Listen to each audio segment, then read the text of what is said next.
Have you ever pondered on how far we've reached in the field of medicine?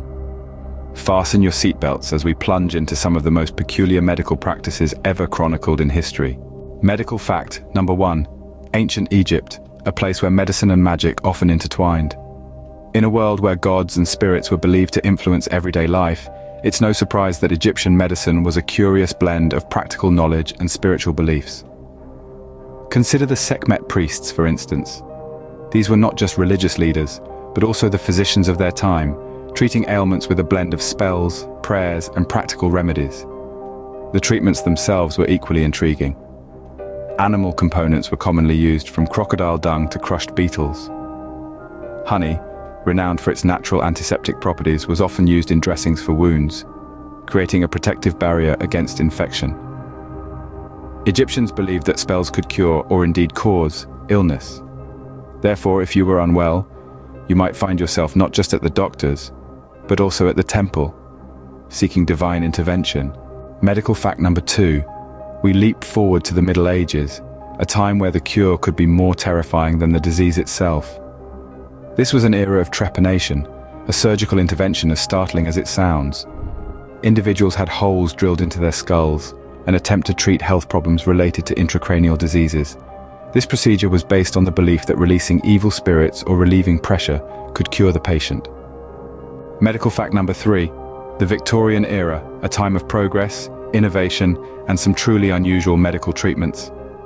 It's hard to believe, but heroin, that notorious substance we know today, was once used as a cure for coughs. And if that's not strange enough, let's talk about radioactive materials.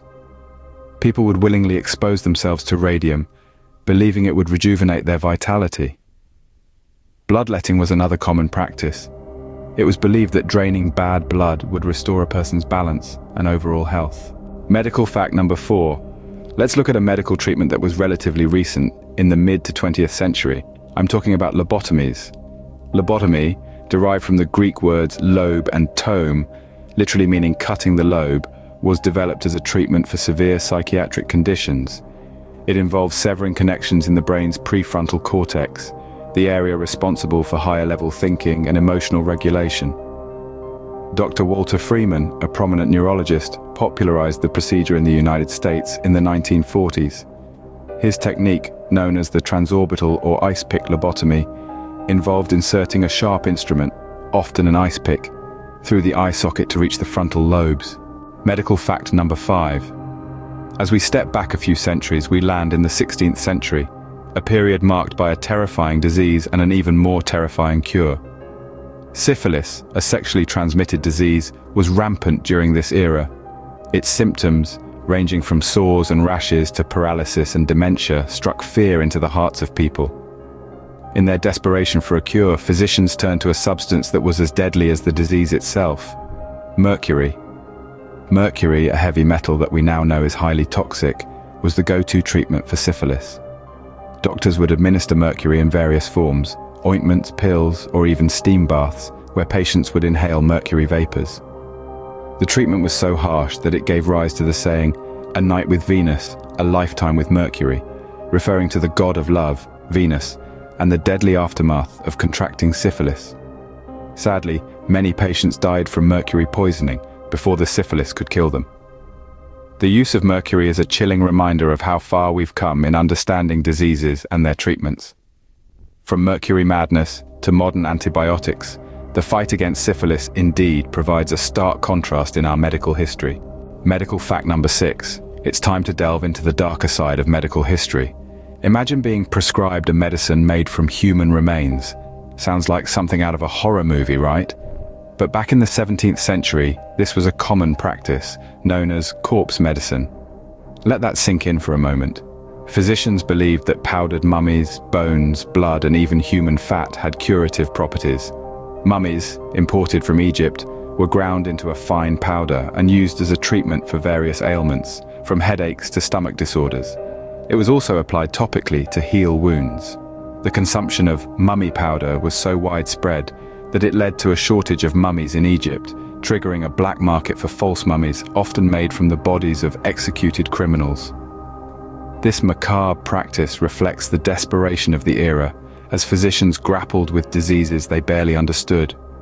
Thankfully, with the progress of medical science, we've left such gruesome treatments far behind. But the history of corpse medicine serves as a grim reminder of the lengths humanity has gone in its quest for healing. Medical fact number 7. As we continue our journey through time, we arrive in the 18th century, a period known for its innovative yet peculiar medical practices. One such practice involved the use of moss from a skull to stop bleeding. Yes, you heard that right. The moss had to be taken from the skull of a man who had died a violent death. This practice, known as usnea, was based on the belief that the violent energy from the deceased would be transferred into the moss and subsequently into the patient, aiding in the clotting process. The moss was generally dried, powdered, and applied to wounds.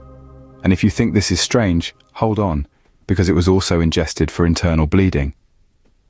As with many practices of the time, the effectiveness of this treatment was more placebo than actual science. However, it does highlight the lengths to which our ancestors were willing to go in their quest for healing.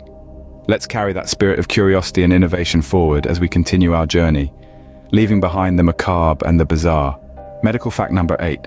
Brace yourself as we dive deeper into the peculiar medical practices of the 18th century. Today's bizarre treatment involves tobacco smoke enemas. As comical as it sounds, it was a real treatment that involved blowing tobacco smoke up, well, let's just say a place where the sun don't shine. This unusual method was particularly used to resuscitate drowning victims. It was believed that the warmth of the tobacco smoke would stimulate respiration and bring the victim back to life. The procedure was simple. A tube was inserted into the victim's rectum, and tobacco smoke was blown into it using a bellows.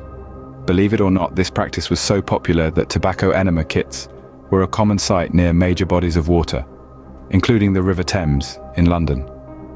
But before you start thinking about the practicality of this method, let me assure you, there's no scientific evidence that tobacco smoke enemas actually worked.